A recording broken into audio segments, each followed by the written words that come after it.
Welcome to Adults Only Comedy Berlin. We have Shahak Shapira. Did you just say Shapiro? Shapira. I know your surname. Come on. Huh? Shakira. Yeah. Shahak Shapira. What? What? Oh no. Yeah, I know. We haven't seen each other for a while. Yeah. Pandemic. I haven't seen anybody for a while, to be honest. Right? I haven't seen any people. Yeah, you like your apartment and staying safe. Yeah, I guess. I guess I got an excuse to justify staying at home all day. This pandemic is what I've been waiting for. Because now it's about safety. It's not about having no friends. Now I'm just safe. Oh, Shahak. I'm just playing it safe. You have friends. Huh? I have friends, yeah. I'm not, yeah. I've been staying at home, yeah. You've been doing some stuff with Oliver Polak, and that's... We did two, like, Instagram live streams. That's not, like... That was all I've seen of you, really. Stuff. And you did, like, the Hobie... I saw you dressed up as Ewan McGregor, as Obi-Wan Kenobi. That is true. But dressing up is kind of... It's a very generous word for it. I just put on a bathrobe and took my vacuum cleaner. And Was it a vacuum cleaner? it was a vacuum cleaner, yes. I wish I'd... That would Many have been people- great. You should have done the zoom out so we could have seen just how much of a hobo... But I had to get it the same angle. People have pointed out I look like Obi-Wan Kenobi, and I was like, you mean from the start, like the Ewan McGregor movie? No, I didn't say that. What a shady thing that... actually, Obi-Wan Kenobi's been portrayed as many people, so you might want to check on that and decide which version you actually mean. The Ewan McGregor one. The Ewan McGregor one, yeah. The old one, you're not there yet. Like, you're working on it. No, that guy looks like a pedophile. You're working on it. I am. Inshallah. One day. But that's pretty much the only version of Ewan McGregor you look like. Like, you don't look like heroin addict, train spotting Ewan McGregor. I haven't seen any other of his, like... What? Eh. Okay. He's like, yeah. No, he's a good actor. Yeah. Yeah, okay. Yeah. He's out there, you know. He's doing his thing. He's putting himself out there. Good for him. Is he really? I think he's dropped out of the film circuit. I don't know. Exactly, because we're not talking about him when we're not thinking about his movies. I think he's like Ewan McGregor. He's just there, and like people are like, oh, he's still there. He's out there. He's out there. He's putting himself out there. I think that's the most common comment on Ewan McGregor. People ask, hey, you see Ewan McGregor, what do you think? And everybody's like, 99% of the people are like, he's out there. He's out there. He's putting himself out there. Doing stuff. Yeah, I think we're probably the only people talking about Ewan McGregor in the world right now. He's like Hugh Grant, you know? I've been thinking, okay, so I watched Notting Hill again for the first time in years. You watched it again for the first time? Yeah, in years. For the first time in years, I watched it again. Okay, yeah. Yeah, it was confusing. But I think I first saw it in the cinemas. Have you seen it? I haven't seen it, but I know it's terrible. It's not terrible. Okay, so I watched it over 2 nights because I usually don't have the commitment to passively consume something for more than like 45 minutes. And after the first 45 minutes, the first night, I loved it because it stopped at the point where this man was like desperately in love with this woman, and she was like, I gotta go, I'm a Hollywood person. And so he was sad and she was all messed up. And then You like that? I loved that. That he was sad. That you got to watch a man being sad. It's not A white man. a white man, yeah, a cute white man who like has this simple life, and he's in love with this like big star, and he's just sad. and he's but it's like love isn't working. Love isn't working. Still, white men don't have problems, right? Exactly. So it was nice to see this white man having problems and being really sad. It's not real problems, because Exactly, because he's it's a not white like man. he's a woman. Right. And then the next night I Nothing finished can it. happen to him. He's fucking invisible. Yeah. You know? Nobody can Invisible? kill him. Invincible. Good. Yeah, he's invincible. No, he's not. He's not.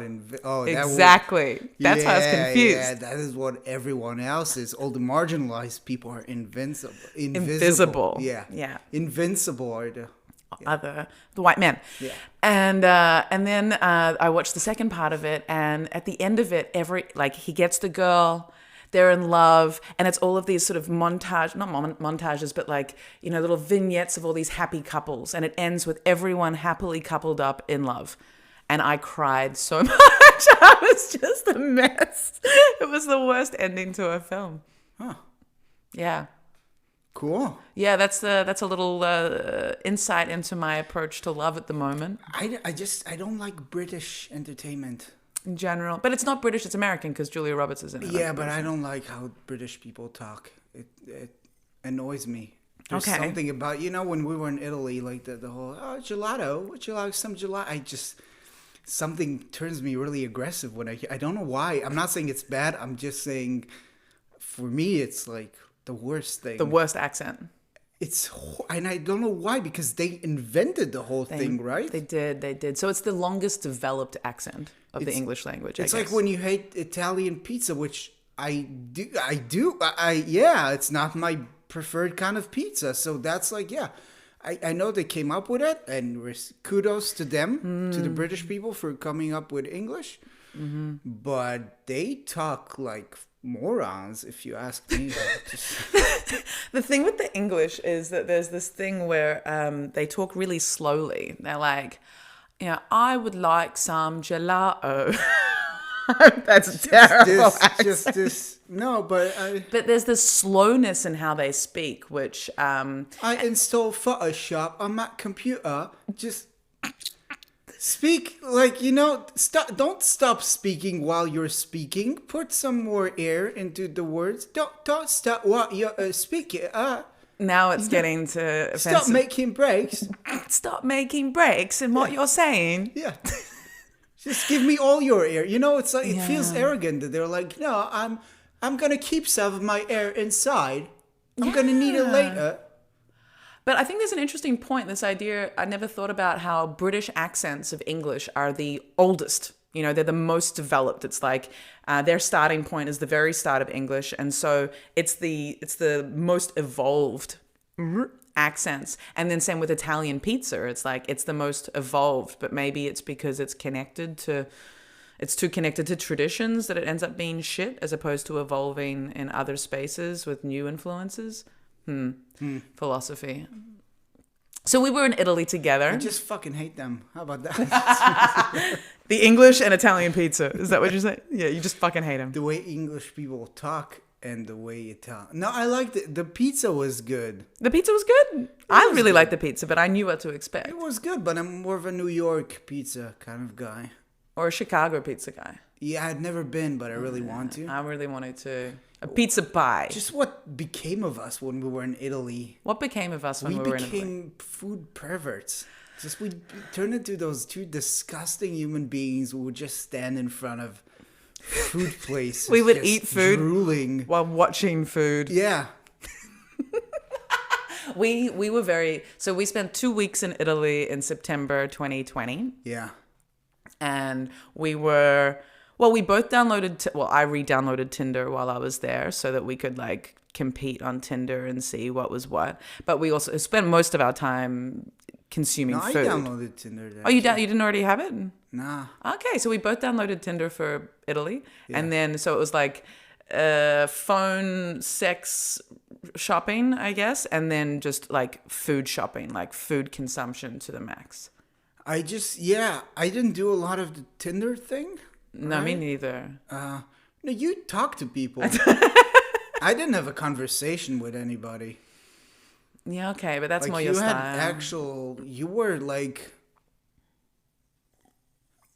I think you almost I don't I know what it almost was. met up with someone. You're right. I wanted to say you were almost sexually harassed, but that was so confusing. So I don't even know if what it was or what it would have been. Like you could have almost gotten murdered, but maybe not. Yeah, that was in Napoli, and that was probably the least smart place for me to be like, yeah, I might meet a guy. Fucking Mario. I mean, everybody there. You remember his I name? remember his name. I remember his name. Maria, Man, pretty you much know Maria. I remember his name because he should be the next. He should be the. Have you watched You? the show on Netflix? No. He's the next star of that thing. What's It's about a really good-looking guy who like has it all, but he has this problem that he has to murder women at the end. It's a slight issue, Jesus? but he's like the. Because we need more fear for women out there. Like, thanks Netflix. That's wonderful. I really want to. No, it's very insightful. It's about like I think it's about this image of a lot of people talk about it, like how dangerous nice guys can be. Yeah. Right. So Or that charming guys. The charming guys are the dangerous That's ones. exactly the fucking guy. His name is. He works in an organic fucking shop, and before that, he works in a bookstore. He's like a magnet for for Karens. He's like a Karen. He's a Karen magnet. Yeah, but I'm not a Karen. Huh? I'm not a Karen. But this guy, this Mario. Guy, But, okay, so. he was perfect for that. It's too bad you don't get the reference, but everybody else who watched you will definitely appreciate that. So then we need to describe Mario from your memory. So nobody appreciates it because everybody's missing a piece of the Mario analogy. pie. God fucking damn it! Come on, Shahak, pick it up. So Mario, right? You Tindered him. I was like, damn, he's pretty good looking. Yeah. I feel like I was like, this is. I don't like him, but I knew I didn't like him because he was like, he's got it going on. You know? Yeah, so you were a bit jealous. You were like, he's so attractive. Matched with him, but, swipe, and then we matched. You're like, swipe. And I was like, yeah. I was not just, I was like, oh, I hope he fucks it up. Like, I hope he's a fucking psycho. Like when... Thanks, Shahak, for really thinking of my... Oh, yeah, that's what it's about. And like, no, you don't. But sometimes, like, us straight men, when we see another guy and he's like, we know, like, he looks amazing and he's like, just the way he walks and stuff. Mm-hmm. And the first thing I think is, oh, I hope he's gay. I don't want, wow. I can't compete. So. My brain goes, they're stupid. My brain, whenever I see a woman who's, my sexist thing is going, I hope she's like shallow and not very, very smart. That's not sexist. It's lookism or something. Yeah, okay, lookism. You can think that about men and women. Yeah, well, no, but when I see a woman that threatens me by how attractive she is, well, no, genuinely, I don't think that. You don't think, but you hope. I go, she's attractive. I hope she's just killing it in her life. But if she were to come between me and someone that I, like, if it was going to be a competition, then I would hope that she's just dumb. Yeah. Yeah. You could have just opened with that. Yeah. Just say I wanted to clarify. Just say you hope she's stupid. It's a natural thing to feel. We all feel it. It's no need to apologize. So I was hoping Mario was stupid. No, because he wasn't. He didn't look like he was stupid, right? No. He was charming. To me, he looked like he might be shallow, and he ended up being shallow in a very different way. I don't think he was shallow. I think he was shallow. Yeah, and how the conversation went. I don't know. I didn't. I just saw parts of the conversation. It got weird. So Mario, right? You match with him, right? And he's like, he's good looking. He's confident. That was I was like, that motherfucker is confident because he was wearing like the women's outfit already on his profile. He had one photo of him wearing like the fruit hat and like a bikini and being by a pool. And I was like, wow, and we were like, cool. That's like good. This is confident, right? And we didn't know how deep that water ran. Yeah. Because, like some things start like, great, and then that's your thing. Shit, that's too much your thing. And that's what happened, because then when we matched, we started chatting. Then he was like, WhatsApp? And I was like, yeah, let's get off Tinder. And That's when things started.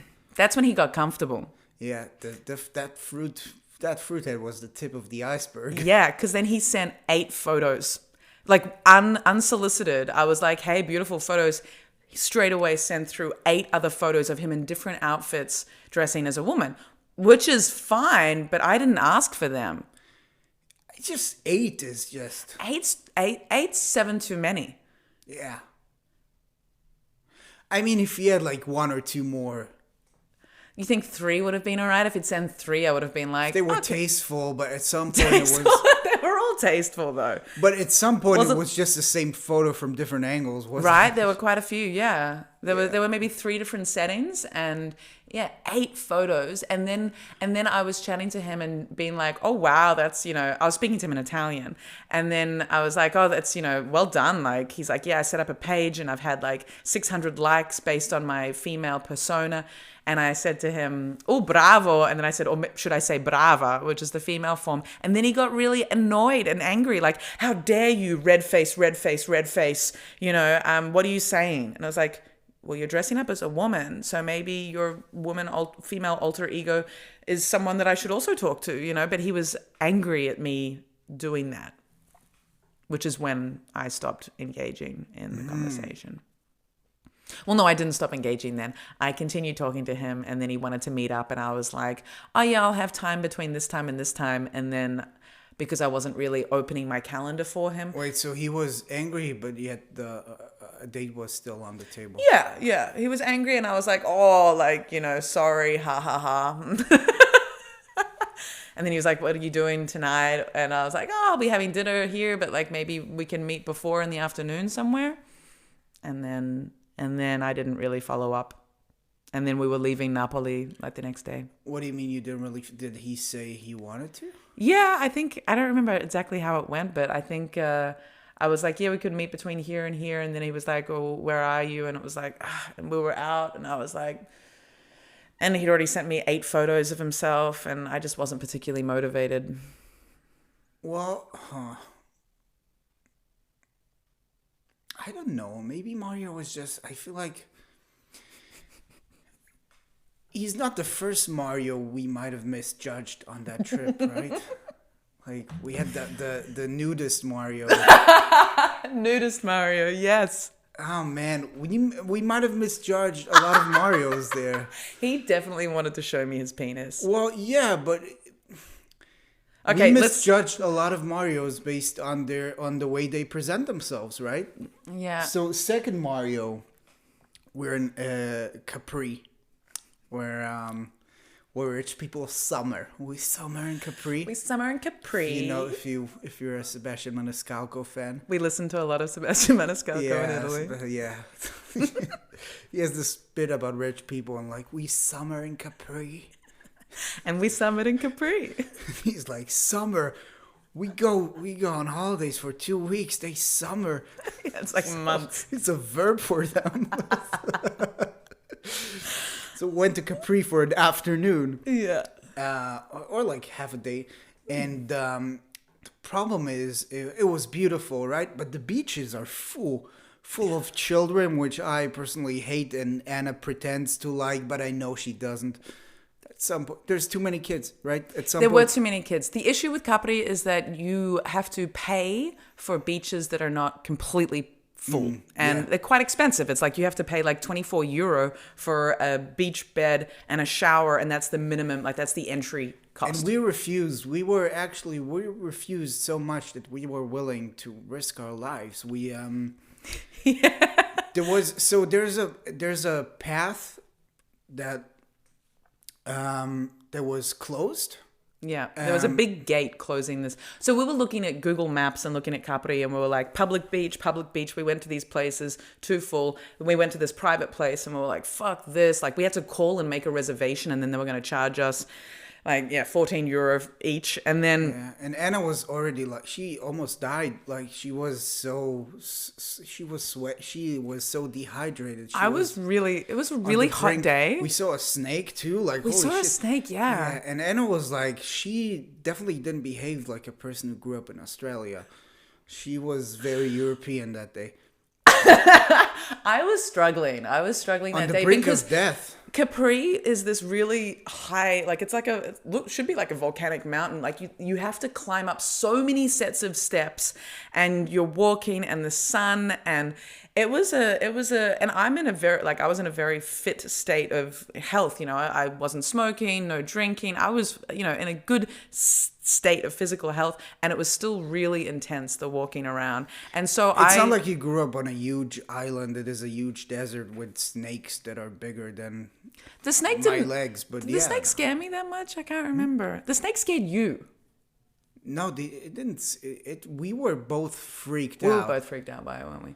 We Yeah. were like, we're getting the fuck out of here. My issue with the walking around was that you were doing the navigating, which is great, thank you. But it was like, yeah, we just go up here, and then we just go here, and then it's like, and like an hour later, we've been walking up and down steps, and it was hot, and we just wanted to stop and relax, and so it was like I was very European that day. Thank God we saw the snake at the end of the day, because if we would have seen it in the morning, I wouldn't have moved, and there's so many places I wouldn't have gone to if I had seen a snake before. Yeah, I was really surprised that we saw this. So anyway, we were trying to went to this private beach, and then we saw on the map that actually there was this path that went around, and there were places we could get down to the water. So we found this locked, gated path, and as we were looking through it, thinking about climbing over it. There were two people that climbed over it, right? Yeah. And on the other side comes a man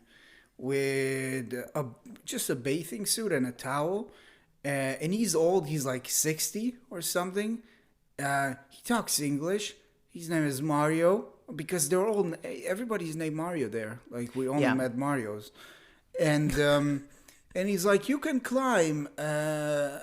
We're like, okay, dude. He was very encouraging. Like, he was like, yeah, you should climb. Yeah, he was too inviting. It was like, yes, this place, it's illegal. Don't let anyone see you, but come over the fence. There's a great place, but it's a nudist beach. And we were like, do you have to be nude there? Well, you kind of do. We don't. Oh, well, actually, it's flexible. He was like, it was kind of like we were bargaining, like about our own nudity. Yeah, he was like, you need to, it's a nudist beach, you need to be nude because, it's for locals.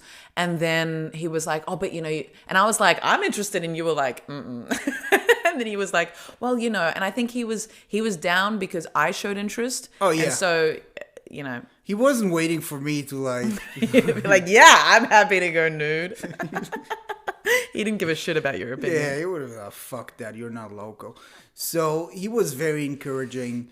And Anna was like, yeah, I'll strip for this person we just met. Sure, I'll do that. I'm a powerful woman. I'm an empowered woman. I'm a powerful female. I can do that. So I was like, yeah, fuck it. And I'm fine with being She'll nude. get murdered first anyways. So it's just what I thought, not what I said. But going down, he let us down, and he was like, not the first little path down to the rocks, the third. And then we get to the third, and then he takes us down the steepest cliff face.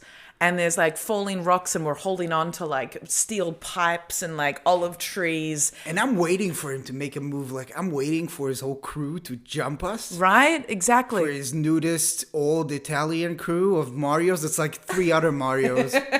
Gold chains. 3 other Marios and 1 Luigi. Flawless tans. But a big Luigi. Big Luigi. Like a really big Luigi, Because they had 2 other Luigis, so each Mario had his Luigi. Yeah, exactly. But they were lost in the war. They were lost in the war? Yeah. Of course. In the war for Capri. Capri. Yeah, gangs of Capri. Gangs of Capri. So anyways, so he leads us to this beach, and we're there, and it's beautiful. Yeah. And we're like, okay, you're not gonna rape us? And he's like, we didn't ask him that, but we were looking like, We were like, is he gonna? How is he? I thought he was gonna push you down and then rape me. Like I thought he was gonna when we were climbing down the mountain. I thought he was gonna push. I was fucking ready. I was Yeah. ready to go. Yeah. But he didn't. So we're there, and he's like, okay, let's stay here, and we're like, yeah, we're gonna stay here, but not here with you because we told you we just want to swim. Yeah, he just wanted to hang out with us. He brought us down and he was like, all right, so like we can stay here now. And it was like, and he starts getting undressed and it was like, and I was like, maybe we go around here. And he's like, I can show you how to get around there. And we're like, yeah, we'll be there. And we just went, the other. And he just stayed there and looked at us sad with his penis hanging out like, oh. He didn't get his penis out then. No, Did he? Yeah, he took it off. He took it out? I was like, intentionally not looking. We were sitting there and he was like still looking at us and we were just doing our own thing, but we knew he was looking. Yeah. When you're like, this is normal. We're just doing our thing. He's not looking. We don't see you. And he was just looking at us and he took his pants off and he was still looking at us like he was like, how about this? How about... Does this change anything? Can I come over now? And he just stood there for like a few minutes, and at some point he was like, "Huh," and he left. He left actually, and went back up to look for two other people, I guess. Yeah, right, to join in. But he came over and spoke to us a couple of times. And yeah, he was creepy, but in the end... But this is just what we think, Yeah. I wonder what his story is. Maybe he thinks that we're... Like, what were we for him? I bet he came back to his family that day, and they had, they were all eating spaghetti because that's what they do. That's what they do. And he told his wife and his, 3 kids, man... I was doing my work again. Papa, were you helping tourists? Yes, son. Yes, Mario Jr. I was helping tourists, but they were treating me like I was a rapist or something. I just tried to show them to a beach, and the little Mario was like, why do they always judge you, Papa? I don't know, little Mario, but I want you to grow up to be a better man. But Papa, the tan on your penis is so perfect. Why didn't they trust you? And then little Mario just grows up to be a cross-dresser with fruit hats. A beautiful, confident cross-dresser. Yeah, because a cross-dresser who refuses to be considered like having a female persona definitely gets the term cross-dresser. Well, no, it's his good right. It is his good right, but it's like there was kind of like a transphobia about him in his response to me going, ooh. Really? Yeah. Really? Yeah. Yeah, I'm going to call this guy transphobic. That's very white male of you. Me? Yeah. How is that white male? Really? The guy that cross-dresses didn't talk to you the way you thought he should as a cross-dresser, and that's transphobic of him? I think his offense at being called a woman was transphobic. Who said he was offended at being called a woman? Angry face, angry face, angry face. When I texted him saying brava, that was him being offended. I bet that was the most transphobic emoji ever used, yeah. Ever. Yeah, it was a symbol. Ever. Yeah. It was.